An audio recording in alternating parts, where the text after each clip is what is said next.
Good morning guys, this is Viresh Kumar HVS academy माध्यम से। मेरी प्रिय दोस्तों, क्लास 7 का लास्ट चैप्टर 9 जो रेगिस्तान में जीवन, जो काफ़ी इम्पोर्टेंट है, जो आपके कंसेप्ट को डेवलप करेगा। तो आज हम इसके बारे में चर्चाएं करते हैं। तो गर्म रेगिस्तान सहारा, तो आप जानते हैं कि यहाँ टेम्परेचर कितना होता है, कितना टेम्परेचर रहता है और यहाँ प्रेशर कितना रहता है, आप इसके बारे में समझते हैं। तो विश्व का जो अफ्रीका महाद्वीप है और मानचित्र को आप देख सकते हैं, उत्तरी अफ्रीका के बड़े भूभाग पर फैले एक सहारा में रेगिस्तान का पता लगा सकते हैं। यह विश्व का सबसे बड़ा रेगिस्तान है। यह लगभग 8.54 लाख वर्ग किलोमीटर क्षेत्र में फैला हुआ है।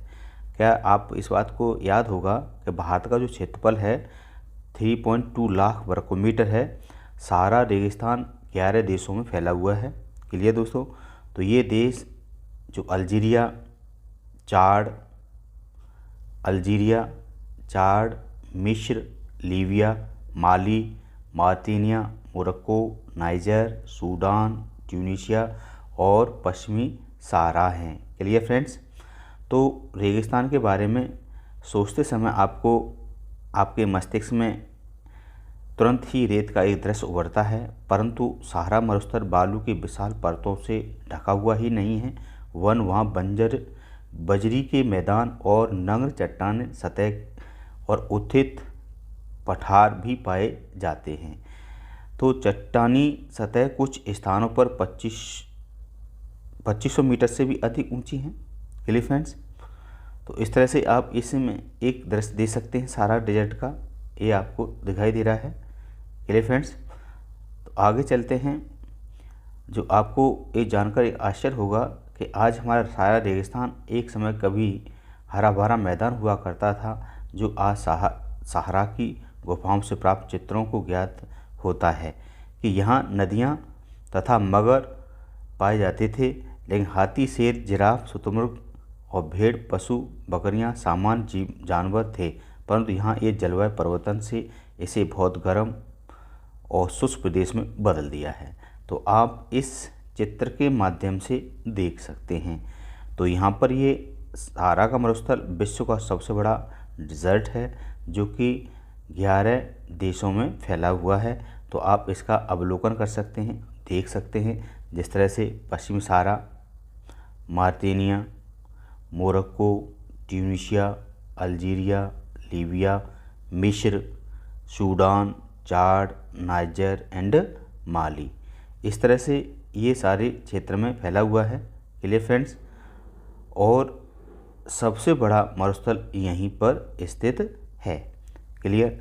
तो यहाँ आप समझ सकते हैं कि यहाँ की जो जलवायु है, तो सहारा रेगिस्तान की जलवायु अत्यधिक गर्म एवं शुष्क है। यहाँ की जो वर्षा ऋतु अल्पकाल के लिए होती है। यहाँ आकाश बादल रहित निर्मल होता है। यहाँ नमी संचय होने की अपेक्षा तेज़ी से वाष्पित हो जाती है। दिन अविश्वसनीय रूप से गर्म होते हैं। दिन के समय यहाँ टेम्परेचर जो है 50 डिग्री सेल्सियस से ऊपर पहुँच जाता है, जिससे रेत व नग्न चट्टानें अत्यधिक गर्म हो जाती हैं।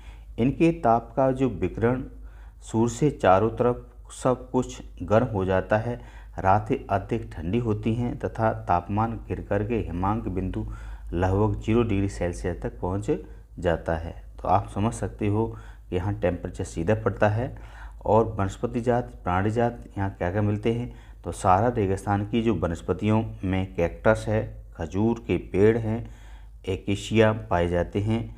यहाँ कुछ स्थानों पर मरु उद्यान खजूर के पेड़ों से घिरी हर द्वीप पाए जाते हैं। तो जिस तरह से आप यहाँ जो जानवर हैं, जैसे ऊँट है, लकड़बग्गा है, सियार है, लोमड़ी है, बिच्छू है, सांप के विभिन्न जातियाँ पाई जाती हैं। जो छिपकलियाँ यहाँ की जो मुख्य जीव जंतु हैं। तो आप समझ सकते हो कि जो अल्जीरिया का एक क्षेत्र है, त्रिपोली और लीबिया दक्षिणी भाग में स्थित, यहाँ पर सबसे अधिक तापमान जो 1922 में 57.7 सेल्सियस दर्ज किया गया था। क्लियर? तो आपको विशेषकर ध्यान देना है, ये टेम्परेचर पूछा जाता है। तो अब आते हैं लोग यहाँ के कैसे हैं, मैन क्या काम करते हैं। तो सहारा रेगिस्तान के जो कष्टकारी जलवायु होने के बावजूद समुदाय के लोग निवास करते हैं जो भिन्न भिन्न क्रियाकलापों में भाग लेते हैं। इनमें बेदुइन और तुआरेग भी शामिल हैं। चलवासी जनजाति वाले ये लोग बकरी, भेड़, ऊँट, घोड़े जैसे पशुधन पाले जाते हैं। इन पशुओं से इन लोगों को दूध मिलता है और इनकी खाल से ये पेटी, जूते, पानी की बोतल बनाने के लिए चमड़ा प्राप्त करते हैं तथा पशुओं के बालों का उपयोग चटाई, कालीन, कपड़े, कंबल आदि बनाने के लिए प्रयोग करते हैं। धूल भरी आंधियाँ, गर्म वायु से बचने के लिए ये लोग भारी वस्त्र पहनते हैं। सहारा में मरुद्यान, मिस्र में नील घाटी लोगों को निवास में मदद करती है। यहाँ जल की उपलब्धता होने से लोग खजूर के पेड़ उगाते हैं। यहाँ चावल, गेहूँ, जौ, सेम जैसी फली भी उगाई जाती हैं। मिस्र में उगाए जाने वाले कपास पूरे विश्व भर में प्रसिद्ध है। तेजी से जो संपूर्ण विश्व में अधिक मांग वाले इस उत्पाद का अल्जीरिया, लीबिया, मिस्र में होने के कारण सहारा रेगिस्तान में तेजी से परिवर्तन हो रहा है। इस क्षेत्र में प्राप्त अन्य महत्वपूर्ण खनिजों में जैसे लोहा, फास्फोरस, मैंगनीज, यूरेनियम आदि सम्मिलित होते हैं। सहारा की जो सांस्कृतिक जीवन शैली में भी परिवर्तन आ रहा है। आज यहाँ मस्जिद से ऊंचे कांच की खिड़कियाँ वाले भवन और ऊँटों के प्राचीन मार्ग के स्थान पर सुपर महामार्ग बनाए गए हैं। नमक के व्यापार में ऊँटों का स्थान ट्रक ले रहे हैं। तुआरेग लोग विदेशी पर्यटकों के लिए मार्गदर्शक का काम कर रहे हैं। आज अनेक चलवासी जनजाति के लोग शहरी जीवन की ओर जा रहे हैं। क्लियर दोस्तों। तो यहाँ पर आता है कि जहाँ से ये तेल और गैस भी कार्यों में नौकरी ढूंढते हैं। तो इसके बाद आता है ठंडा रेगिस्तान, लद्दाख वाला क्षेत्र। तो लद्दाख का जो शाब्दिक अर्थ होता है, ला मिस होता है, अर्थ है पर्वतीय दर्रा, और दाख मिस होता है देश, तो दर्रों वाला देश। तो ठंडा रेगिस्तान, तो हमारे जो रेगिस्तान होते हैं एक निम्न अक्षांश, मध्य अक्षांश और उच्च अक्षांशों पर हमारे क्या है रेगिस्तान पाए जाते हैं। जम्मू एवं कश्मीर के पूर्व में बृहद हिमालय में स्थित लद्दाख एक ठंडा रेगिस्तान है। इसके उत्तर में काराकोरम पर्वत श्रेणी है, दक्षिण में इसके जास्कर है स्थित है। लद्दाख से होकर के अनेक नदियां बहती हैं जिनमें सिंधु प्रमुख नदी है। ये नदियां गहरी घाटियां एवं महाखड्डगाज का निर्माण करती हैं।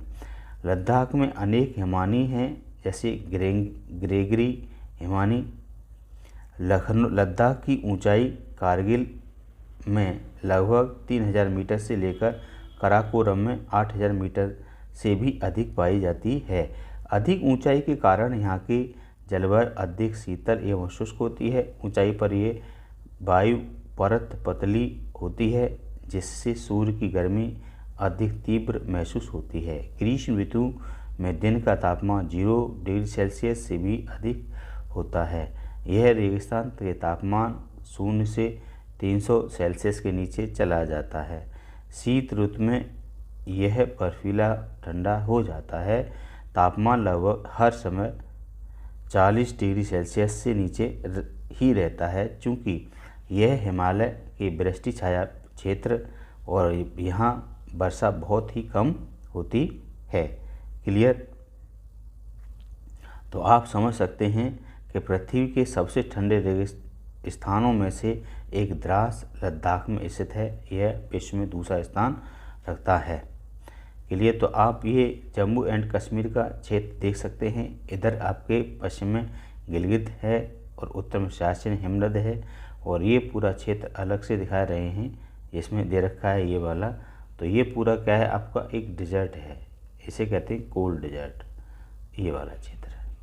क्लियर। तो इसमें जोजिला, कारगिल, लद्दाख, सियुक जो नदियाँ निकलती हैं, और एक है आपकी सिंधु नदी। क्लियर दोस्तों, तो आप समझ चुके होंगे। तो यहाँ मुश्किल से 10 सेंटीमीटर प्रति वर्ष यहाँ वर्षा होती है। बर्फीली हवाओं से तेज जो जलाने वाले सूर्य का अनुभव होता है। आशा यह होगा कि आप सूर्य की धूल में इस तरह से बैठे हैं कि आपके पैर छाया में होते तो आप एक समय पर ही ऊष्माघात, तुषार, उपघात से ग्रसित हो सकते हैं। क्लियर। तो आप समझ सकते हैं लद्दाख में खापा चांद भी कहते हैं। लद्दाख को खापा चांद भी कहते हैं, जिसका अर्थ होता है हेमी भूमि। क्लियर। तो वनस्पति जाति एवं प्राणी जाति यह शुष्क और उच्च शुष्क के कारण वनस्पति विरल है। यहाँ जानवरों के चरने के लिए कहीं कहीं पर भी घास एवं छोटी झाड़ियाँ मिलती हैं। घाटी में सरपत, बिलो में पॉपुलर और पवन देखे जा सकते हैं। ग्रीष्म ऋतु में सेब, खुमानी, अखरोट जैसे पेड़ पल्लवित होने से लद्दाख में पक्षियों की विभिन्न प्रजातियां नज़र आती हैं। इनमें रोबिन, रेस्टर्ट, तिब्बती स्नोकॉक, रेवोन और हुप यहाँ पाए जाते हैं।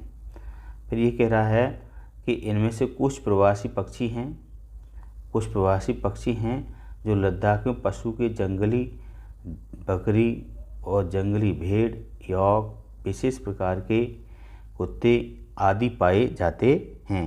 इन पशुओं को दूध, मांस, खाल प्राप्त करने के लिए पाला जाता है, लेकिन यह के दूध का उपयोग पनीर, मक्खन बनाने के लिए होता है।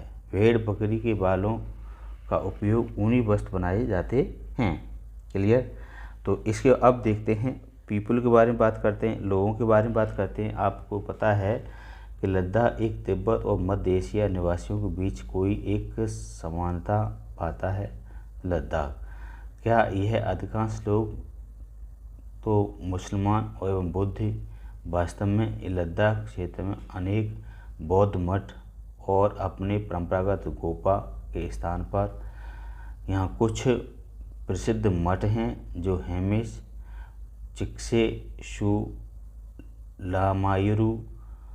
शीत ऋतु में यहाँ के निवासी जो आलू, टमाटर, मटर, शलजम आदि खेती करते हैं। शीत ऋतु में जलवायु इतनी ठंडी हो जाती है कि लोग धार्मिक अनुष्ठान, उत्सवों को अपने व्यस्त रखते हैं। यहाँ की महिलाएं अधिक परिश्रमी होती हैं। ये केवल घर एवं खेती में काम करती हैं, बल्कि छोटे व्यवसाय एवं दुकानें भी संभालती हैं। लद्दाख की राजधानी लेह सड़क वायुमार्ग द्वारा भली भांति जुड़ी हुई है। राष्ट्रीय राजमार्ग 1A लेह को जोजिला दर्रा होते हुए कश्मीर घाटी से जोड़ता है, और यहाँ आप हिमालय के कुछ अन्य दर्रों के बारे में बता सकते हैं। क्लियर। जैसे दर्रा है, जोजिला है, फोटिला दर्रा है, ठीक है ना। और इसके बाद आपका आता है नी दर्रा है, मान दर्रा है, लिपुलेख दर्रा है। क्लियर। तो सिक्किम तो इस तरह से है। तो यहाँ का एक मुख्य क्रियाकलाप पर्यटन, देश विदेश में अनेक संस्थाएं और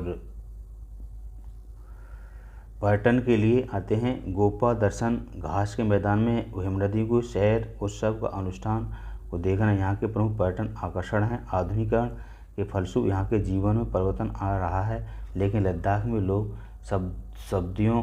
शताब्दियों से प्रकृति के साथ समन्वय एवं संतुलन करना सीखा है।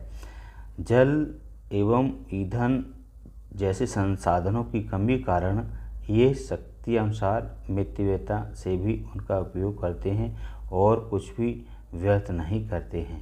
तो यहाँ लिखा है मनीला लेह राजमार्ग 4 दर्रों से हो गुजरता है, रोहतांग और बारालाचा और आपका लोंगलाचा और टंगलंग ला। इस राजमार्ग को जुलाई से सितंबर के बीच खुलता है, जब बर्फ़ को मार्ग से हटा दिया जाता है। क्लियर।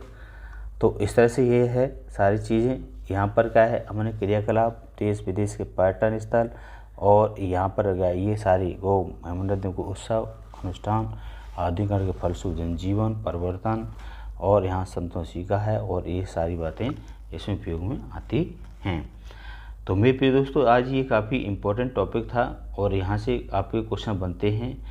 टेट या सुपर टेट का पेपर दे रहे हों, या आप जीआईसी का पेपर दे रहे हों, या पीजीटी, टीजीटी, या किसी civil services, PCS, other state PCS या यूपीएससी दे रहे हों, तो हमारी वीडियो को पसंद और लाइक सब्सक्राइब करें मेरे प्रिय दोस्तों। हाँ, अगर वीडियो पसंद नहीं आती है तो नॉट सब्सक्राइब और नॉट लाइक। तो दोस्तों, आज अभ्यास कराते हैं कि विश्व में कौन कौन से 2 प्रकार के रेगिस्तान हैं। तो एक आपका ठंडा मरुस्थल और एक है आपका गर्म मरुस्थल। सहारा रेगिस्तान किस महाद्वीप में स्थित है? तो अफ्रीका महाद्वीप में। लद्दाख रेगिस्तान की जलवायु परिस्थितियाँ क्या हैं? तो लद्दाख रेगिस्तान में आप जानते ही हैं कठोर जलवायु हैं, ठीक है। तो लद्दाख में पर्यटकों के लिए आकर्षक बना हुआ है, क्योंकि यहाँ पूरा टूरिस्ट प्लेस है, पहाड़ी इलाका है। क्लियर। और यहाँ पेंगोंग झील है, और यहाँ पर सांस्कृतिक और यहाँ के भौतिक कंडीशन काफ़ी इम्पोर्टेंट हैं।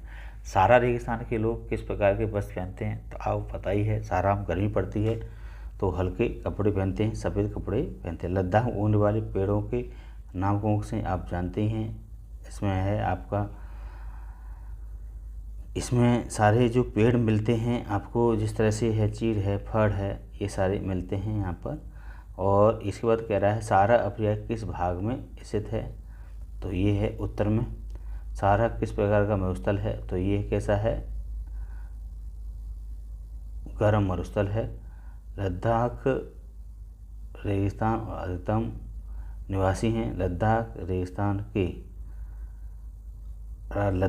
रेगिस्तान के अधिकांश निवासी हैं ईसाई मुसलमान, बौद्ध मुसलमान और ईसाई बौद्ध। तो यहाँ पर हैं आपके बौद्ध और मुसलमान। रेगिस्तान की विशेषता क्या है? तो यहाँ विरल वनस्पति है, अधिकांश वर्षण है और अल्प जलवायु है। तो आप समझ सकते हैं यहाँ पर कौन सा होगा इसका। तो यहाँ पर क्या विरल जनसंख्या मिलेगी, इतनी ज़्यादा जनसंख्या नहीं मिलती है। लद्दाख में हेमिश है तो क्या है, बौद्ध मठ है। तो मिस्र में निम्नलिखित में से किस प्रकार के लिए प्रसिद्ध है? तो इसमें मिस्र जो है किसके लिए? कपास के लिए प्रसिद्ध है। तो मरुद्यान अब वो कहाँ पर है? तो अब पता ही होगा कहाँ है। बेउद्दीन कहाँ है? तेल कहाँ है? केकरी कहाँ है? और आपका लामायू शुरू कहाँ पर स्थित है? तो आपको ये मैचिंग करके कमेंट करना है। तो मेरे प्रिय दोस्तों, अगर हमारी वीडियो पसंद आती है उसे लाइक एंड शेयर अवश्य ही करें। तो ये सारी बातें थी आज की, और हमारी क्लास 7 की बुक इज़ कंप्लीट। ये दोस्तों, तो अगर हमारी वीडियो पसंद आती है उसे लाइक, शेयर और सब्सक्राइब अवश्य करें। तो काफ़ी इम्पोर्टेंट टॉपिक है, काफ़ी इसको आपको सूझबूझ के साथ लेना है, और डेली इसके कंटिन्यू रिव्यूज़ देखने हैं। चलिए फ्रेंड्स, तो